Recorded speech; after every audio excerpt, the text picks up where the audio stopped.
আমার সাথে দুজন আপু রয়েছে। আপু আপনার নাম? নাইন। আপু কিসে পড়ছেন? Second year. আচ্ছা, আপু আপনার নাম? ক্লাস? আচ্ছা, আমি দুজন আপুকে পেয়ে গেলাম। আপুদেরকে আমি 5টা কোশ্চেন জিজ্ঞেস করবো। ইজি ইজি 5টার মধ্যে 3টা পেরে গেলে ছোটো একটা গিফট আছে। আপনার প্রস্তুত? ঠিক আছে।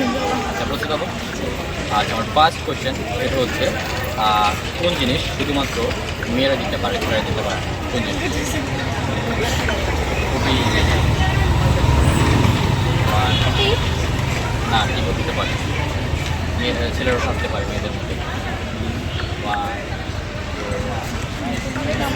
আচ্ছা, আমরা একটার মধ্যে একটা পারো না। আমি এখন সেকেন্ড কোশ্চেনে যাচ্ছি। সেকেন্ড কোশ্চেন হচ্ছে কোন মশা কামড় দেয় না? কোন মশা কামড় দেয় না? কামড় দেয়, মশা কামড় দেয়, কিন্তু কোন মশা কামড় দেয়? মশারি। মশারি কেন মনে হচ্ছে? মশা থেকে দূরে থাকে, মশারি কামড় দেয়। আচ্ছা, ঠিক আছে, রাইট, একদম সঠিক উত্তর। দুইটার মধ্যে আপু একটা পেরে গেলাম। এখন 3 নম্বর কোশ্চেনে যাবো। 3 নম্বর কোশ্চেন, একটা মেয়ের নাম বলতে হবে যার নামের লাস্টের অক্ষর এ না। একটা মেয়ের নাম যার নামের লাস্টের অক্ষর এ না। নীল। আপু কেউ না? আচ্ছা আচ্ছা আচ্ছা, রাইট, একদম সঠিক উত্তর। 3টার মধ্যে আপুরা 2টা পেরে গেল। আমি এখন 4 নম্বর কোশ্চেনে যাবো।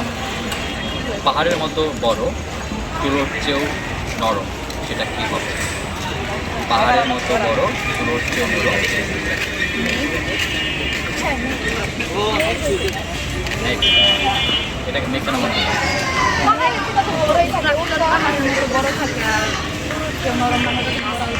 আচ্ছা আচ্ছা আচ্ছা, রাইট, একদম সঠিক উত্তর। 4টার মধ্যে আমরা 3টা পেরে গেলাম। এখন লাস্ট কোশ্চেনে চলে যাবো। লাস্ট কোশ্চেনটা হচ্ছে কোন ট্রেন কখনো বন্ধ হয়? ট্রেন একটা সময় বন্ধ হয়, কিন্তু কোন ট্রেন কখনো বন্ধ হয়? আপনি কি মনে হয় কোন ট্রেন কখনো বন্ধ